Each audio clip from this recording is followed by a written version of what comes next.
그냥 산다는 말이 저는 제일 싫고요. 누구나 우리의 모든 사람들은요 다 그 존재하는 이유가 있는 거죠. 그리고 그걸 찾아가는 게 인생이라고 생각해요. 저는. 자, 첫 번째, 서두르지 마라. 제가 우울증으로 인생 밑바닥에서 헤매고 있을 때 저를 괴롭혔던 거는요 한 가지였어요. 한 가지. 정신줄 놓고 산 적이 단 한 번도 없단 말이에요. 물론 한 번 정신줄을 놨죠. 그게 언제냐면 결혼할 때였어요. 앞으로 어떻게 살지? 아직 여러분들 시작도 하지 않은 거예요.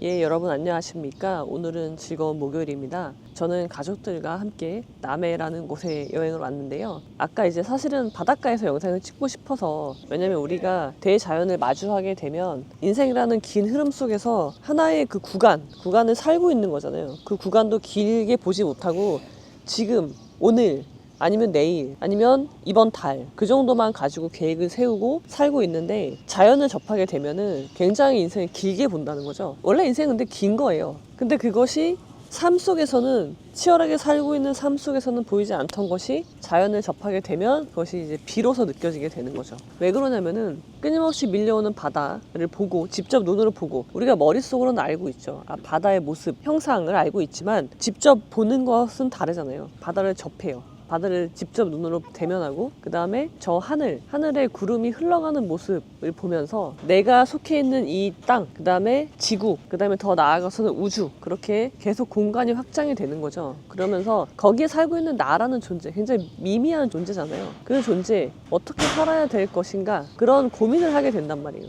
우리가 자연을 접하는 이유는 그냥 아름답다, 이쁘다 그렇게 끝나는 게 아니라 자연 속에서 비로소 인생의 전체 모습이 보이는 거죠. 사실 자연에 비하면은 그 모습조차도 굉장히 미미하지만 그래도 전체의 삶의 모습이 보이는 거죠.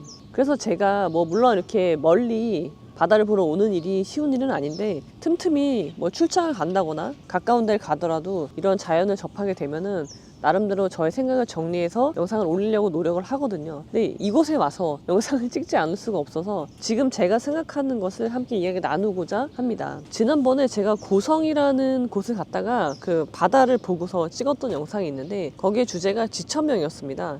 공자가 50에 달성한 나이가 지천명인데, 지천명이 무슨 뜻이냐, 사람이 나이가 50이 되면 이제는 이게 내 팔자구나 하고 포기하고 순응하고 살라는 의미가 절대 아니죠. 그게 아니라 사람 나이가 50 정도가 되면은 나한테 주어진 길이 무엇인지 알고 그 길을 향해서 두려워하지 않고 주저하지 않고 망설이지 않고 나아가는 나이가 50인 거예요. 그냥 이제 포기하고 이렇게 살자, 인생 뭐 있냐, 다 그렇게 살아, 그러고 사는 게 50이 아니라. 근데 내 나이가 50인데 아직도 나한테 주어진 길, 내가 가야 할 길을 모르고 그쪽 방향으로 나아가지 못하고 있다면 그건 문제가 있는 거죠. 그리고 그렇게 나아가기 위해서는 부록을 해야 되고 그 전에 일입을 해야 되고 그런 단계적인 성장을 거쳐서 50을 맞이해야 되지 않을까, 저는 그렇게 생각을 하거든요.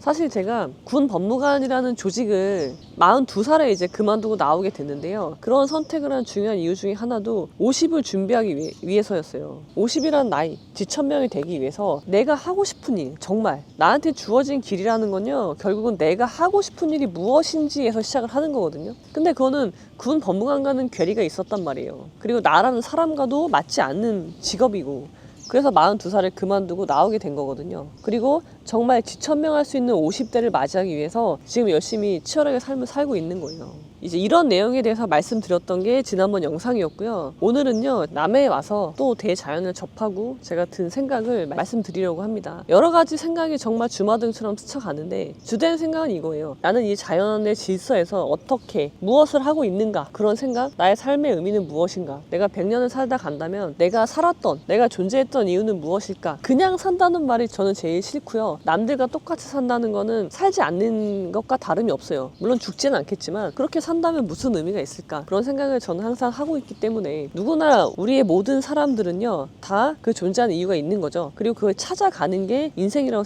생각해요, 저는. 그래서 저는 끊임없이 여러 가지 생각을 하고 성장하려고 노력하고 변화하려고 노력을 하는데요. 정말 오늘도 주마등처럼 많은 생각이 지나갔는데, 특히 논어라는 책은요, 공자가 제자들의 질문에 답을 하는 구성으로 되어 있죠. 그러면서 공자가 자신이 쉬지 않고 학위 시습해서 달성한 인간의 성장, 그런 모습을 제자들한테 알려주고 있단 말이에요. 그래서 논어가 굉장히 좋은 책이라고 저는 생각을 하는데요. 거기서 보면은 또 제자들에게 인생의 지침으로 삼을 만한 기준을 알려주는 것 중에 여러 가지 주옥 같은 말들이 있지만 그 중에 두 가지가 무욕속, 무견솔이에요. 무욕속은 뭐냐면 서두르지 말 것. 그리고 두 번째는 작은 이익을 탐하지 말 것. 이 두 가지가 우리가 삶을 살아가는데 중요시 여겨야 될 기준이 되는 거죠. 자, 첫 번째, 서두르지 마라. 논어에서 여러 가지 문장으로 표현하고 있는데요. 우리 인생은 길어요, 여러분. 제가 우울증으로 인생 밑바닥에서 헤매고 있을 때 저를 괴롭혔던 거는요, 한 가지였어요, 한 가지. 그것은 시간입니다, 시간. 왜 그러냐면 첫 번째, 시간은 저한테 굉장히 부정적으로 다가왔어요. 저의 우울증을 더 심각하게 만드는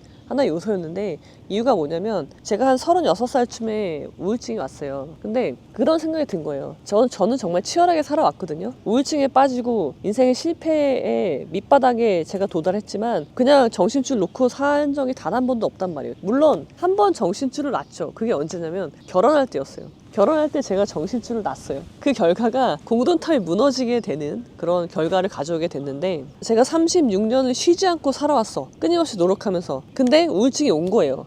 근데 나한테 남은 시간은 36년보다 더 남은 거예요. 한 5, 60년이 남아있어. 그러면 드는 생각이, 앞으로 어떻게 살지? 그 시간이 너무 버거운 거예요. 그것이 저를 더 우울하게 만든 첫 번째 요소였고요.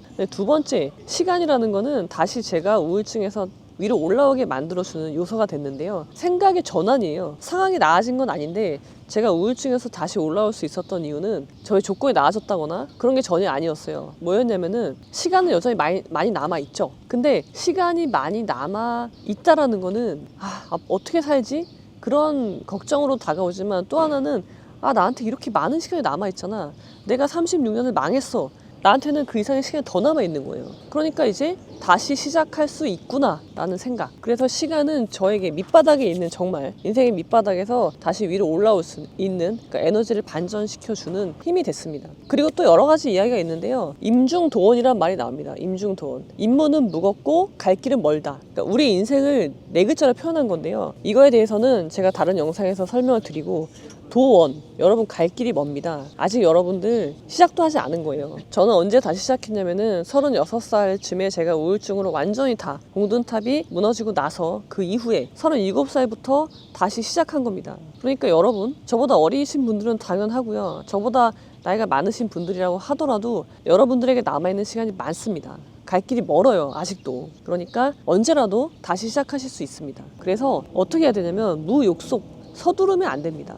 인생은 무거운 짐을 지고 먼 길을 가는 것과 같습니다. 아직 여러분의 길을 시작도 안 했다. 길이 멀다. 그 먼 길을 가는 동안 넘어질 수도 있고요. 쓰러질 수도 있어요. 그렇지만 다시 일어날 수 있고요. 다시 일어나서 갈 수 있습니다. 걱정하지 마시고 무욕속하는 자세로 삶을 사시기 바랍니다. 이거는 저 스스로에게도 하는 말이기도 합니다. 그 다음에 두 번째는 무견소리, 작은 이익에 연연해 하지 마라. 내가 지금은 지는 것 같고 무언가 큰 손해를 보는 것 같지만 인생이 길다고 했잖아요. 그렇지 않다니까요. 여러분, 저는요 군 법무관이었어요. 저는 중령 진급에서 떨어졌습니다. 저랑 경쟁 상대들이 있죠. 저는 되지 않았지만 중령이 된 사람들, 아니면 대령이 된 사람들, 아니면은 저의 중령 진급 여부를 결정하는 사람들, 그런 사람들과 저의 지금을 비교하면 누가 더 나을까요? 저는 단연코 제가 더 낫다고 말씀드릴 수 있습니다. 자, 그런 거예요, 여러분. 물론 군에서 사람을 평가하는 기준으로 따져봤을 때는 제가 못하죠. 군은 상명하복이고요. 말을 잘 듣지 않으면 진급할 수 없어요. 이거는 아무리 여러분이 부인해도 유능한 것과 진급과는 상관이 없습니다. 이거는 제가 14년 동안 군에서 몸소 경험한 일들이고요. 직접 목격한 일들이고요. 그리고 군이라는 곳은 보수적인 조직이기 때문에 내가 보수적이지 않다, 내가 변화를 좋아한다, 나는 진취적이다, 그러신 분들은 군에 계시면 안 돼요. 나오는 게 맞아요. 그게 군을 위해서도 맞는 일이고 나 자신을 위해서도 맞는 일이에요. 여러분, 군에서 진급을 못한다는 건요, 군에서 그 사람은 쓸모없는 사람이란 뜻이에요. 그러니까 진급시켜주지 않는 거거든요. 그러면 나오는 게 맞는 거죠. 근데 그 급여, 작은 이득이잖아요. 그걸 보면서 계속 버티고 있으면 뭘 잃는 거예요? 나를 잃게 되는 거예요. 나라는 사람의 개성, 그런 것들을 계속 깎아 먹으면서 급여를 받는 거거든요. 그래서 그럴 필요는 없다는 거죠. 지금 저의 예를 말씀드렸지만 어디에 있든 상관이 없어요. 뭐 회사에 다니는 분들일 수도 있고요. 근데 그 회사에서 인정받지 못해. 괴로워. 그러면 그 회사에서 사람을 평가하는 기준이 나와 맞지 않을 뿐이지 내가 그런 사람이 아니라는 거예요. 여러분이라는 사람 자체가 그렇게 작아지지 않는다고요. 본질이 바뀌지 않는다는 거예요. 여러분 그러시면 안 됩니다. 그리고 만약에 결혼 이혼이야 이런 이야기 많이 하시죠. 야, 그 사람 그냥 ATM기라고 생각하고 살아. 그래도 그 사람이 돈은 잘 벌잖아. 그래, 오케이. 그럼 내가 그 돈을 받아서 생활을 해. 그럼 그건 공짜예요? 나는 잃는 게 없나요? 마치 공짜처럼 생각을 하는데 여러분 인생에서 공짜는 없습니다. 무언가를 얻으면 반드시 그 대가를 지불해야 돼요. 내가 배우자로서 관계가 끊겼어. 신뢰도 없고 애정도 없어. 근데 그냥 저 사람이 돈을 주니까, 생활비를 주니까 그거를 받기 위해서 그냥 산다. 그러면 어떻게 돼요? 여러분은 여러분 자신을 잃게 될 거예요. 잃고 있는 거예요. 그리고 더 중요한 건 그 사람은 ATM기가 아닙니다. 여러분, ATM기도요, 쓰려면요, 수수료를 내야 돼요. 자, 여러분, 세상에 공짜는 없다는 거 여러분 잊지 마시고요. 그래서 여러분, 이 두 가지, 무욕속, 무견소리, 이 두 가지를 여러분들도 저와 마찬가지로 삶을 살아가는 원칙으로 삼으시면 크게 실수하지는 않으시게 될 겁니다. 남이 나를 어떻게 평가하든 간에 나라는 사람의 본질은 변하지 않는다. 그리고 나라는 사람의 본질을 점점 더 값어치 있게 키워나가려고 노력을 하십시오. 그걸 계속 깎아 먹으면서 싼값에 자신을 팔아 넘기지 마시고, 자, 그럼 여러분 이 대자연 앞에서 인생을 좀 거시적으로 바라보자는 의미에서 말씀을 드렸고요. 여러분들이 인생의 매 순간순간 어느 단계에 계실지 모르겠지만 어디에 계시든 간에 행복하시기를 진심으로 기원 드립니다. 자, 그럼 여러분 오늘은 여기까지. 인생을 좀 거시적으로 바라보자는 거죠. 그런 의미에서 그러니까 자연은, 자, 여러분,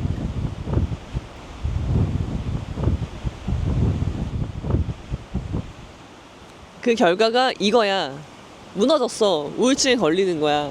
근데 앞으로 그 이상의 시간이 남아있어. 근데 그 시간 동안 어떻게 살지?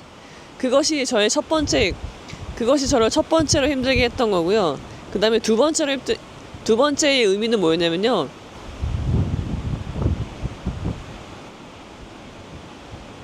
못 찍겠다. 못 찍겠어. 바람 너무 심해. 찍을 수가 없어. 철수. 자, 여러분, 저의 이야기는 실내에 들어가서 하도록 하겠습니다. 저희 딸이 지금 바람에 날아갈 지경인데요. 날아가면 안 돼. 여러분, 사실 여기 옆에는 골프장입니다. 예, 이렇게 골프장이 펼쳐져 있고요. 네, 이쪽이 바다가 있는 거죠.